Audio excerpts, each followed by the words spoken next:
ஓய், ஃபோன் பண்ணிட்டு என்ன லொல்லாக இருந்தா ஆனால் சொல்கிறான். ஒரு ஒய்ஃபாக இருந்துட்டு நான் எங்கே இருக்கேன் என்ன பண்ணுறேன் அதெல்லாம் கேட்க மாட்டேன்னு கேட்குறான்னா லூஸாக பண்ணும். இதான் என்ஜாய் பண்ணுன்னு சொல்லியாச்சு. அப்புறமா எங்கே இருக்க, என்ன பண்ணிகிட்ருக்க, யார் கூட இருக்க எல்லாம் கேட்கலையாம். சரிடா சரி சொல்லு அப்படின்னா அதெல்லாம் நான் சொல்ல மாட்டேன், நான் கிளம்புறேன். லூஸாக இருப்பானோ. என்னடா பேசுகிற அப்படின்னா நீ கேட்கணும்ல, ஒரு ஒய்ஃபாக இருந்தால் நீ கேட்கணும்ல அப்படிங்கிறான். நீ கன்ஃபார்ம் லூஸ் தான், நீ போயிட்டு வா அப்படின்னு சொல்லிட்டேன். சரி நம்ம பேசிகிட்டு இருந்தோம்ல, அடுத்தது வேறு யார் வந்தாங்கன்னா இங்கே இந்த புது பிளேஸ் வந்ததுக்கப்புறம் ஸோ ஷிஃப்ட் ஆயாச்சு. ஒரு நமக்கு இந்த ட்ரெயின் பஸ்ஸு கேபு இதிலலாம் நமக்கு நிறைய ஃப்ரெண்ட்ஸ் இருக்காங்க. அதே மாதிரி இங்கேயும் ட்ரெயினில் ஒரு ஃப்ரெண்டு கிடச்சான். சரியா, ஜாலியாக தான் போயிட்டு இருந்துச்சு.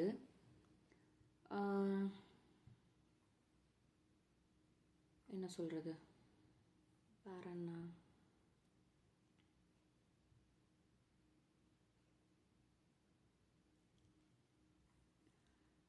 ஜாலியாக போயிட்டு இருந்துச்சுன்னா I got into a situationship. So ஒரு 4 நாள் கூட இல்லை, நம்பர் ஷேர் பண்ண பேசணும். ஒரு நாள் விட்டு அடுத்த 2 நாள் ஜாலியாக அவங்க கூட சுற்றிருப்பேன். எங்கே சுற்றினு கேட்குற, எங்கேயும் இல்லை, இங்கே புதுசாக என்னென்ன பிளேசஸ் இருக்குதுன்னு சொல்லிட்டு காமிக்கிறதுக்கு கூட்டிகிட்டு போயிருந்தாங்க. போயிட்டு வந்தாச்சு. சும்மா எங்கள் பக்கத்தில் இது என்னது புதுசாக வந்தோன்னா ஓகே இந்தந்த பிளேசஸ் இருக்குது நீங்கள் போய் சுற்றி பார்க்கலாம் அப்படிங்கும்போது நமக்கு அந்த பிளேசஸ்லாம் தெரியாது.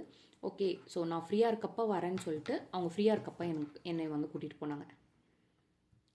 ஆனால் கம்ப்ளீட்டாக ஒரு 2 நாள் அவங்க கூட சுற்றினது, இந்த ஒரு பொண்ணுக்கிட்ட இருந்து நம்ம ஒரு சுச்சுவேஷன்ஷிப்பில் வெளில வந்தோம்ல, அது எல்லாமே ஃபுல்லாக மறந்தாச்சு. ஸோ கம்ப்ளீட்டாக அந்த பையன் கூட பேச ஆரம்பிச்சாச்சு. ஒரு குறிப்பிட்ட பாயிண்டில் நீ என்ன பண்ணிகிட்ருக்க, it's not good for your relationship because this is the situationship. புரிஞ்சுதான்?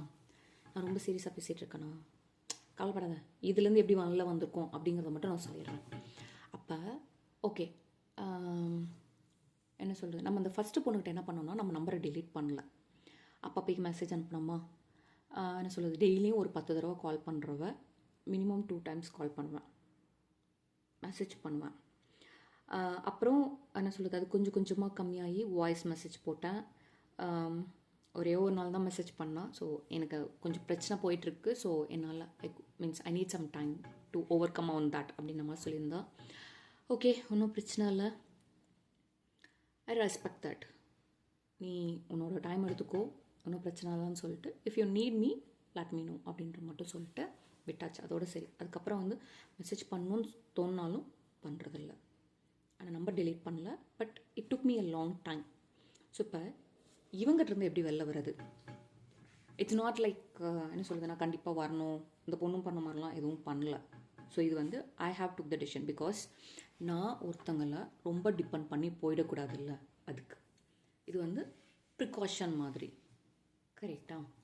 So அப்போ இது என்ன சொல்கிறது,